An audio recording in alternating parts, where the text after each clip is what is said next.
గత 10 ఏళ్లలో ఎన్నడూ లేని విధంగా దావోస్ పర్యటనలో తెలంగాణ రాష్ట్రాన్ని రిప్రజెంట్ చేసి 1,78,950 కోట్ల ఇన్వెస్ట్మెంట్ ని తెలంగాణ రాష్ట్రానికి తీసుకొని వచ్చి రైజింగ్ తెలంగాణకి ఒక డైరెక్షన్ గా ఒక గేమ్ చేంజర్ లెక్క వ్యవహరించి ముందున్న తెలంగాణ రాష్ట్ర గౌరవ ముఖ్యమంత్రి రేవంత్ రెడ్డి గారికి, అదేవిధంగా ఐటీ శాఖ మంత్రివర్యులు శ్రీధర్ బాబు గారికి, రైజింగ్ తెలంగాణ యావత్ బృందానికి, తెలంగాణ రాష్ట్ర ప్రజలందరి పక్షాన, విద్యార్థుల పక్షాన, ముఖ్యంగా తెలంగాణలో ఉన్న యువత పక్షాన ప్రత్యేకంగా మీకు కృతజ్ఞతలు తెలియజేస్తున్నా.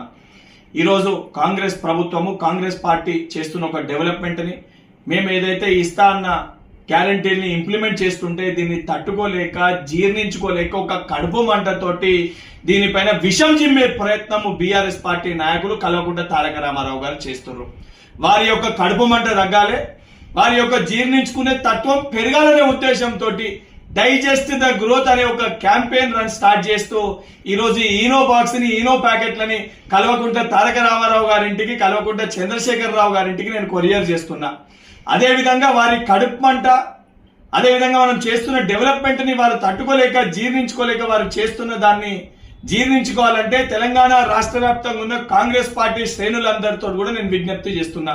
ఈ ఈనో డబ్బాల్ని, ఈనో ప్యాకెట్లని కేసీఆర్ గారికి, కేటీఆర్ గారింటికి, అదేవిధంగా బీఆర్ఎస్ పార్టీ నాయకులు ఎవరైతే జీర్ణించుకోలేకపోతున్నారో వారికి కొరియర్ చేయండి. కనీసము మనం చేస్తున్న డెవలప్మెంట్ ని జీర్ణించుకునే తత్వాన్ని ఈనో ప్యాకెట్ల ద్వారా వారు కొంచెమన్నా జీర్ణించుకుంటారు. దానితో పాటు మేము చేస్తున్న సంక్షేమాన్ని తట్టుకోలేక నోటికొచ్చినట్టు బీఆర్ఎస్ పార్టీ నాయకులు మాట్లాడుతున్నారు. కేటీఆర్ గారు ఏది పడితే అది ఒక ట్విట్టర్ పిట్ట లెక్క ట్విట్టర్ లో ఏది పడితే అది పెడుతున్నారు. బిడ్డ, ఏదైతే తెలంగాణ రాష్ట్రాన్ని అభివృద్ధి పదంలో ముందుకు తీసుకెళ్లడమే మా ప్రభుత్వ ధ్యేయము, మా ప్రభుత్వ లక్ష్యము. దాన్ని అడ్డుకునే ప్రయత్నం చేసినా, మా కాళ్ళల్లో కట్టెలు పెట్టే ప్రయత్నం చేసినా గుడ్డలు ఉడదీసి కొట్టే పరిస్థితి ఉంటుందని చెప్పని కల్వకుంట్ల తారక రామారావు గారిని, బీఆర్ఎస్ పార్టీ నాయకులని హెచ్చరిస్తున్నా. మీ కుటుంబమే కుటుంబం, మీకు దండం మీకు.